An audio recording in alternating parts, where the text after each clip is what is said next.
এখন আমি আলোচনা করব যে নজরুল বড় না বেগম রোকেয়া বড় না ডক্টর মোহাম্মদ শহীদুল্লাহ বড়। তো এটাকে আমি নাম দিয়েছি শব্দতত্ত্ব জ্ঞানতত্ত্বের লড়াই। যে দেখা যাচ্ছে যে বাংলা কলকাতা বা ঢাকার মধ্যে শব্দতত্ত্বই প্রাধান্য পাচ্ছে, জ্ঞানতত্ত্ব নিয়ে আমরা সেভাবে ঝাঁপিয়ে পড়ছি না। যেমন এই শিবনারায়ণ রায়, তিনি কিন্তু প্রচণ্ড জ্ঞানী মানুষ ছিলেন। তিনি রবীন্দ্রনাথের সাথে গেটের তুলনা করছেন। তো এটা যে কেউ লুফে নেওয়া উচিত, কিন্তু কেউ লুফে নেয়নি, কারণ বাংলাদেশের শব্দতত্ত্বটা প্রাধান্য পেয়েছে, জ্ঞানতত্ত্বটা না। তো জ্ঞানতত্ত্ব হলো কি যে একটা বিশাল ব্যাপার, এটা মহাসমুদ্রের মতো, আর শব্দতত্ত্ব একটা কুয়ার মতো। একটা শব্দ কীভাবে উৎপন্ন হয়েছে, ওই শব্দটার কী মানে হইতে পারে, যেমন আমাদের সলিমুল্লাহ খান প্রায়ই বিভিন্ন শব্দের মানে বলে। দেখেন জার্মান দর্শন, কান্টের দর্শন, হেগেলের দর্শন, গেটের দর্শন, এই তিনজনই তো প্রমিনেন্ট, গোটা পৃথিবীর টপ। একসময় শেক্সপিয়ার ছিল, তারপরে গেটে আসলেন। তো ব্রিটিশ দর্শন ছিল একসময় নাম করা, ঠিক আছে। তো ব্রিটিশ দর্শনের জায়গায় জার্মান দর্শন পৃথিবীতে নাম করে ফেললো।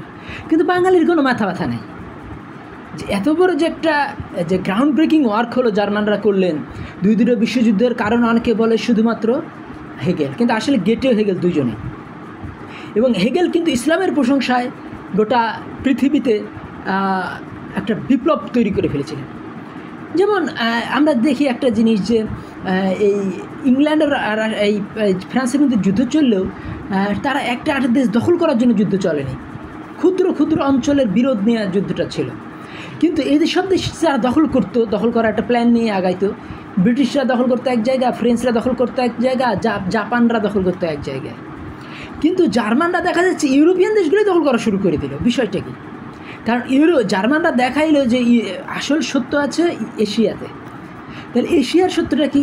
তো এশিয়ার সত্য কিন্তু বারবার রবীন্দ্রনাথ এটা অ্যাভয়েড করে গেছেন। ফলে উত্তর ভারত, দক্ষিণ ভারত, শ্রীলঙ্কা যে পরিমাণ ডেভেলপ করেছে, কলকাতা বা ঢাকা এই পরিমাণ ডেভেলপ করতে পারেনি। তাহলে এই জিনিসটা ডেভেলপ করতে গেলে কীভাবে আমাদের ডেভেলপ করতে হবে সেটা কিন্তু বেগম রোকেয়া বলে দিয়েছেন। বেগম রোকেয়া বলেছেন যে যে বাঙালি মুসলমান গোটা ভারতের মুসলমানদের মধ্যে সবচেয়ে দুর্বল, এবং বাঙালি হিন্দু গোটা ভারতের হিন্দুদের মধ্যে সবচেয়ে উন্নত। কাজেই বাঙালি মুসলমানদের উচিত পাঞ্জাবের মুসলমান, বোম্বাইয়ের মুসলমান, আলিগড়ের মুসলমান, উত্তরপ্রদেশের মুসলমান, এদের সাথে একটা জ্ঞান বিনিময় করা। এবং বারবার তিনি বলেছেন যে প্রাদেশিক হওয়া যাবে না, আমাদের সর্বভারতীয় হতে হবে। তাহলে কি এই যে পাকিস্তানের সর্বভারতীয় রাষ্ট্র ছিল, এটা বুঝতে হবে। বাংলাদেশ একটা আঞ্চলিক রাষ্ট্র, পাকিস্তানের সর্বভারতীয় রাষ্ট্র। তাহলে আমরা সেই জায়গাটা থেকে আমরা পাকিস্তান থেকে আলাদা হয়ে গেছি ঠিক, কিন্তু জ্ঞানের রাজ্য তো শুধু বাংলাদেশের মধ্যে সীমাবদ্ধ না। জ্ঞানের আমরা ব্রিটিশ থেকে আলাদা হয়েছি, তাই বলে কি আমরা শেক্সপিয়ার পড়বো না? আমরা পাকিস্তান থেকে আলাদা হয়েছি, তাই বলে কি আমরা ইকবাল পড়বো না? যেমন মহাত্মা গান্ধীকে একবার বলছিল যে তোমরা কতটুকু স্বাধীনতা চাও, ব্রিটিশরা জিজ্ঞেস করছে। বলছে স্পিরিচুয়ালি আমি ব্রিটিশের সাথে থাকতে চাই, আর এটা 100% আর ব্রিটিশের সাথে স্পিরিচুয়াল দিকটা আমরা পড়াশোনা করতে চাই। এখানে আমি কোনো স্বাধীনতা চাই না, কিন্তু পলিটিক্যাল দিকে আমি ব্রিটিশের থেকে 100% স্বাধীনতা চাই। তখন ব্রিটিশের হয়ে গেল যে লোকটার জ্ঞান গরিমা থেকে। কিন্তু এইটা শেখ মুজিব বলতে পারেনি। শেখ মুজিবের জাতির পিতা হওয়ার কোনো যোগ্যতাই ছিল না, যেটা এই মহাত্মা গান্ধীর ছিল। মহাত্মা গান্ধী কিন্তু অনেক পড়াশোনা ছিল, তিনি নেহরুকে পর্যন্ত বুঝিয়েছিলেন যে কমিউনিজম কী জন্য সম্ভব না। বাংলাদেশের যারা বামপন্থীরা তারা কিন্তু ওই নেহরুর সাথে যে মহাত্মা গান্ধীর কমিউনিজমের বিরোধ হয়েছিল সে অংশটা পড়েই না। তারা পড়ে না যে এই হয় not a Christian. Bertrand Russell তারা পড়ে, কিন্তু বার্টন রাসেলের দুই একটা বই পড়ে। কিন্তু আমি এই জন্যই বিশ্ব কমিউনিস্ট যারা বার্টন রাসেল পড়ে জিজ্ঞেস করি কয়টা বার্টন রাসেল পড়েছেন। বার্টন রাসেলের কোনো বই সম্ভবত আমি বাদ দেইনি আল্লাহর রহমতে। কিন্তু তারপরেও জানি যে বার্টন রাসেল কতখানি ভণ্ড ছিল। জার্মান দর্শনের তুলনায় ব্রিটিশ দর্শনের যে প্রোপোনেন্ট বার্টন রাসেল, তিনি কিন্তু অনেক মিথ্যা কথা বলেছেন জার্মান দর্শনের বিরুদ্ধে। সেগুলো কিন্তু মোকাবেলা করতে পারেন নাই বলেই বার্টন রাসেল ইকবালের বিরুদ্ধে কোনো লেখা লেখেন নাই। অথচ তিনি জানতেন যে রিলিজিয়াস গ্রাউন্ডে ভারত বিভক্ত করতেছেন ইকবালের কিন্তু এত পড়াশোনা ছিল, তিনি বলতেন যে পারলিয়া হে মানে মাসিক মাগরিব কি তামাম কিতাব। তাহলে এই জিনিসটা আমাদের বুঝতে হবে যে ওই নাম কি বলে যে বইগুলা যে নাম কি বলে এই ওই সময় আমরা কি তাহলে এই যে নাম কি বলে বেগম রোকেয়া বেশি জ্ঞানী না এই ডক্টর মোহাম্মদ শহীদুল্লাহ বেশি জ্ঞানী। ডক্টর মোহাম্মদ শহীদুল্লাহ দেখা যাচ্ছে যে তিনি শব্দতত্ত্বের উপরে প্রচণ্ড ছিলেন, ওস্তাদ ছিলেন। তো ওই সময়কারা যারা জ্ঞানী, কাজী আব্দুল ওয়াদুদ বলছেন, তখন তিনি নজরুলের নাম নিচ্ছেন না। জ্ঞানী গুণীর মধ্যে তিনি বলতেছেন যে মীর মোশাররফ হোসেন, কায়কোবাদ, না এই আরও কাজী ইমদাদুল হক, হ্যাঁ, এদের মধ্যে আরও বেগম রোকেয়া, এদের মধ্যে সবচেয়ে জ্ঞানী কে বাঙালি মুসলমানদের মধ্যে? তিনি কাজী আব্দুল ওয়াদুদ বলতেছেন সবচেয়ে বেশি জ্ঞানী সম্ভবত বেগম রোকেয়া। তাহলে বেগম রোকেয়াকে, কারণ ওই সময় যে এই নজরুল জ্ঞানী হিসেবে অতটা সম্মান পাননি, বা নাম কি বলে, ইও কিন্তু খুব বেশি সম্মান পাননি। এই যে এই কাজী নজরুল, তারপরে কাজী ইমদাদুল হক, তারপরে এই যে লোকটার নাম কি হলো গিয়া কাজী ইমদাদুল হক, তার সঙ্গে এই আরেকজন লোকের নাম খুব ইম্পর্টেন্ট, সেটা হলো গিয়া মীর মোশাররফ হোসেন। হ্যাঁ, যেমন মুনির চৌধুরীর একটা বই আছে মীর মানস। মীর মোশাররফকে তিনি বিরাট জ্ঞানী মনে করেছেন। আসলে তো মীর মোশাররফ তার জ্ঞানী না, তার পড়াশোনা অত্যন্ত কম ছিল। তাহলে আমরা বেগম রোকেয়াতে আসি, যে বেগম রোকেয়ার পড়াশোনাটা কী ছিল। বেগম রোকেয়া 3 ভাষায় ওস্তাদ ছিলেন। ওস্তাদ ডক্টর মোহাম্মদ শহীদুল্লাহ তো ভাষাতাত্ত্বিক, 17টা ভাষা জানতেন, কিন্তু আমরা তো তার লেখার সাথে পরিচিত না। কিন্তু তিনি মানে 3 ভাষায় ওস্তাদ ছিলেন, সেগুলো আমরা পরিচিত। এবং সেই জিনিসটি আমাদের চিন্তা করতে হবে। আমরা কিন্তু এখন ডক্টর মোহাম্মদ শহীদুল্লাহর দিকে যাব না, আমরা যাব কার দিকে? বেগম রোকেয়ার দিকে। বেগম রোকেয়া কিন্তু বারবার, তিনি কিন্তু কখনোই শান্তিনিকেতনে যাননি, তার জীবদ্দশায় তিনি কখনো শান্তিনিকেতনে যাননি। এবং রবীন্দ্রনাথ সারা জীবন অনেক শব্দ উচ্চারণ করেছেন, কিন্তু এই বেগম রোকেয়া শব্দটা তিনি উচ্চারণ করেননি। তাহলে তার আরাধ্য কী ছিল? যেন কলকাতা থেকে শান্তিনিকেতন কিন্তু বেশি দূরে না, তিনি কলকাতায় তার কর্মক্ষেত্র ছিল বেগম রোকেয়ার, কিন্তু তিনি সারা জীবনে যাননি, নাম কি বলে, শান্তিনিকেতনে তিনি যাননি। তাহলে তার আরাধ্য, তিনি উর্দুতে পড়াশোনা করেছেন। মানে তিনি বলতেছেন বিহারের ভাগলপুরে থাকতে তার বিয়ে হয়ে যায় বিহারে। শাখাওয়াত হোসেন নামে এক ডিপুটি বিহারের, তিনি কলকাতায় কিছু লেখাপড়াও করেছিলেন। শাখাওয়াত হোসেন, কাজে শাখাওয়াত হোসেন বাংলাও জানতেন, উর্দুও জানতেন। আর বেগম রোকেয়াও কিন্তু বাংলাও জানতেন, উর্দুও জানতেন। যিনি রংপুরের পায়রাবন্দের জমিদার পরিবারে তার বাড়ি, এবং তিনি সাবের হোসেন, মানে সাবের পরিবারের, তিনি সাবের হোসেন না, উনি মানে তার বাপের নামে শেষ সাবের ছিল, সাবের বংশের মেয়ে। এবং তিনি মানে বাংলাও জানতেন, উর্দুও জানতেন, ইংলিশও জানতেন। ইংলিশে বেগম রোকেয়ার একটা বই আছে সুলতানাস ড্রিম। তো ওই বেগম রোকেয়া যে জ্ঞান, তো আপনার প্রবন্ধগুলো পড়ে দেখবেন। হ্যাঁ, অনেকেই সাইফুল ইসলাম, তারপরে আরও অনেকেই এই বেগম রোকেয়ার পরে, যেমন এই আবুল কাশেম মোহাম্মদ ফজিল হক, তিনি বেগম রোকেয়া সমগ্র বের করেছেন, কিন্তু তিনি যে বুঝেন নাই। হ্যাঁ, যেমন রসনা পূজা একটা রচনা ছিল, সেটা কিন্তু করে ফেলা হয়েছে। নিরীহ বাঙালি, এটাও মানে বাঙালি বুঝতে পারে না যে কেন তিনি বাঙালি পুরুষকে তিনি বলতেছেন পুরুষিকা। হ্যাঁ, তারপরে বলতেছেন নায়ককে বাঙালিকে বলছেন নায়িকা, আর পদ্মিনী বলতেছেন। তাইলে এই যে বাঙালি জাতিকে তিনি ছোটো করছেন, তখন তার বয়স 22-23, কিন্তু 22-23-এর মধ্যে তিনি বুঝে ফেলেছেন যে বাঙালি ওই হিন্দু যে পদ্ম, মুসলমানের প্রতীক দ্বারা গোলাপকে, আর হিন্দুত্বের প্রতীক দ্বারা পদ্মকে। যেমন গেটের একটা কবিতা আছে যে কাটাহেরি ফন্ত কেন গোলাপ তুলিতে, দুঃখ বিনা শুক্রাপ হয় কি মহিতে। কিন্তু এটাকেই রবীন্দ্রনাথ করলেন কি, যে কাটাহেলি ক্ষান্ত কোনো কমল তুলিতে, দুঃখ বিনা শুক্রাপ হয় কি মহিতে। তো কাটা তো বেশি গোলাপে থাকে, ঠিক আছে। তো আর এই তো পদ্মতে যে পদ্মটা ঠিক আমরা ওভাবে করি না, ইন্টারপ্রেট করি না, জঙ্গলের মধ্যে হয়ে থাকে। গোলাপ কিন্তু বাগানেও হয়, এই জঙ্গলিতেও হয়। গোলাপ একটা কমন একটা ফুল, কিন্তু এই অজানা একটা ফুলকে রবীন্দ্রনাথ কেনই করলেন? কারণ হিন্দুত্বের প্রতীক হলো পদ্ম। তাহলে এই পদ্ম থেকেই তিনি বলেন, মানে ওই সময় 1903 সালে এটা লিখেছিলেন। না এই কি, এটা অনেক জায়গায় সিলেবাসে আছে, নিরীহ বাঙালি। সেখানে তিনি মানে বাঙালি পুরুষকে তিনি বলতেছেন পদ্মিনী। তো পদ্মিনী আসলে কী জিনিসটা? পদ্মিনী হলো দেখতে খুব সুন্দর, কিন্তু খুব সুশীল টুশীল, ঠিক আছে, কিন্তু মানে খুব শৌখিন। তাহলে পদ্মিনী বলতেছেন বাঙালি পুরুষকে, কারণ এই যে রবীন্দ্রনাথ যেভাবে তারা ওই হিন্দুত্বকে করেতেছেন, আর বাঙালি পুরুষের মধ্যে তিনি কারো পড়াশোনা দেখতেছেন বাঙালি মুসলমান পুরুষদের মধ্যে। আর হিন্দুদের মধ্যে রবীন্দ্রনাথ যে পড়াশোনাগুলো করেছেন খালি হিন্দুত্বের বয়ান, বঙ্কিম যে পড়াশোনা করেছেন সেটা হিন্দুত্বের বয়ান। কাজেই এই তিনি বলতেছেন বাঙালি পুরুষকে পদ্মিনী, নায়িকা, এবং আরেকটা কি বলতেছেন, এই বেগম রোকেয়া শাখাওয়াত হোসেন, তিনি বলতেছেন যে পদ্মিনী, নায়িকা এবং পুরুষিকা।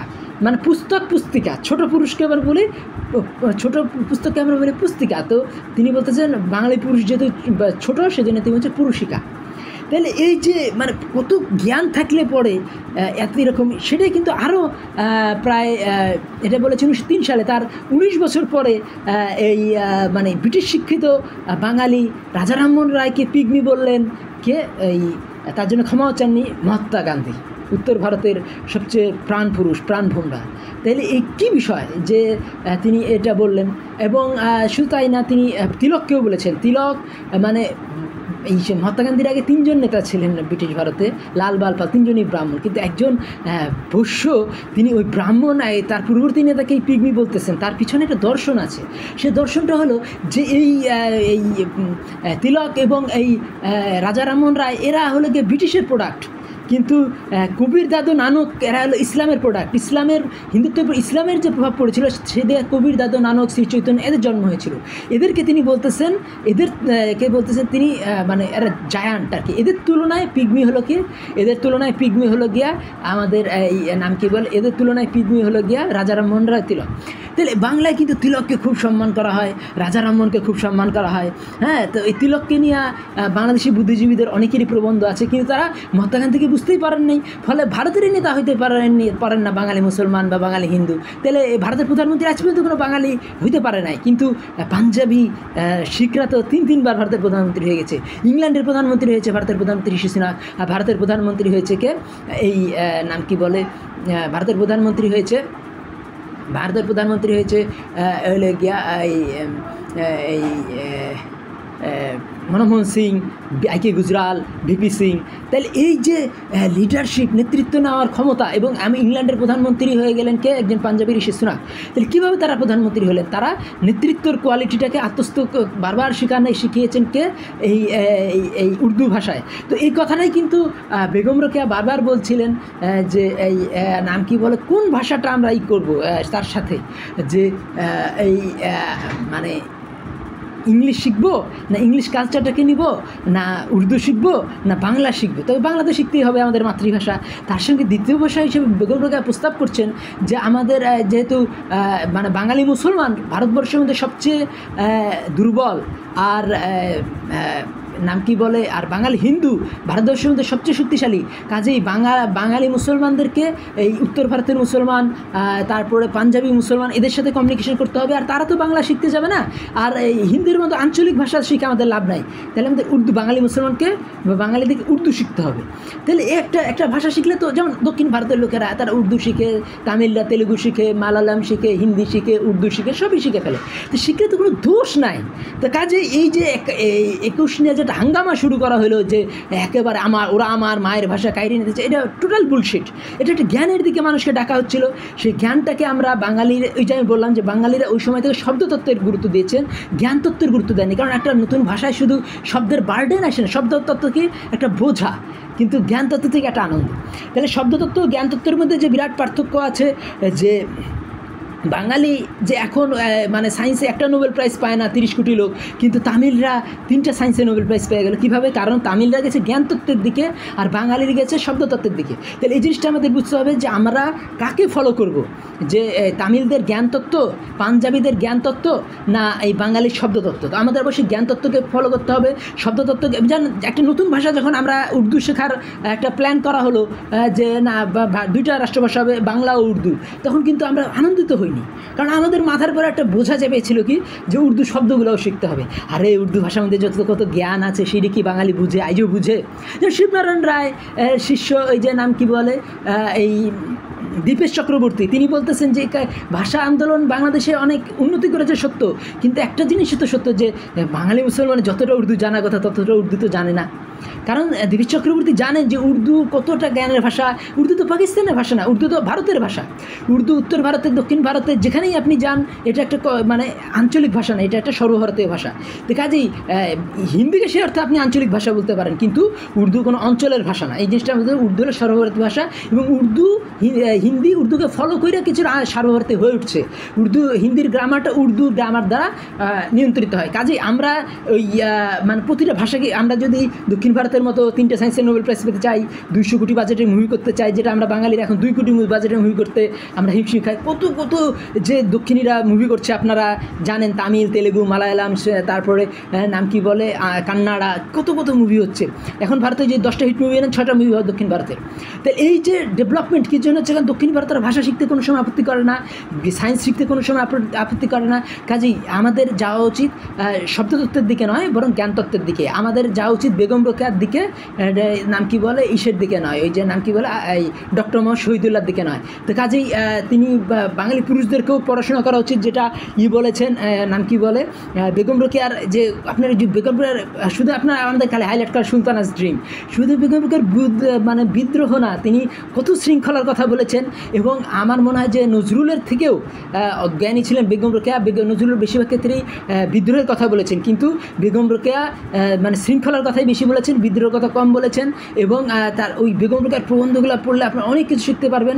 এবং বেগম রোকেয়াই আমার কাছে মনে হচ্ছে একমাত্র বাঙালি যিনি এই আকবর এলাহাবাদীর নাম করছেন। এবং তিনি কিন্তু এই রসনা পূজা যেটা ছিল সেটাকে আমরা মানেছি রসনা বিলাস, কারণ রসনা পূজা বলতে পূজাকেই খারাপ হিসেবে দেখাচ্ছেন। উত্তর ভারতে পূজার অত সম্মান নাই, সেখানে ঈদের সম্মান, সেখানে ইসলামিক কালচারের সম্মান, সেখানে রোজার সম্মান। তা আমাদের এখানে ভিলেন বানা হয় রমজান নাম দিয়া, মানে রোজা যেন একটা খারাপ দিকে। কারণ কি বাঙালি তো জ্ঞানতত্ত্বের দিকে যায়নি, বাঙালি গেছে শব্দতত্ত্বের দিকে। কিন্তু আমাদের দুর্ভাগ্য যে মাত্র 51 বছর বয়সী বেগম রোকেয়া মারা গেলেন, কিন্তু সেই তুলনায় এই শব্দতাত্ত্বিক নাম কি বলে এই জ্ঞানতাত্ত্বিক না, সেটা হলো গিয়া এই নাম কি বলে এই বেগম রোকেয়ার বেশি নাম করা উচিত না, এই নাম কি বলে ইসের বেশি নাম করা উচিত, বেগম রোকেয়ার বেশি নাম করা উচিত। কারণ বেগম রোকেয়া হলো গিয়া মানে জ্ঞানতাত্ত্বিক, আর ডক্টর মোহাম্মদ শহীদুল্লাহ বেশি দিন বেঁচে ছিলেন, কিন্তু তিনি ছিলেন শব্দতাত্ত্বিক। কিন্তু আমরা শব্দতাত্ত্বিক না হয়ে আমাদের জ্ঞানতাত্ত্বিক হওয়া উচিত। তাইলে কি আমরা তামিলদেরকে টেকা দিতে পারবো, আমরা জার্মানিকে টেকা দিতে পারবো। আমার কথাগুলি ভালো লাগলে আমার চ্যানেল সাবস্ক্রাইব করুন, লাইক বাটন ক্লিক করুন।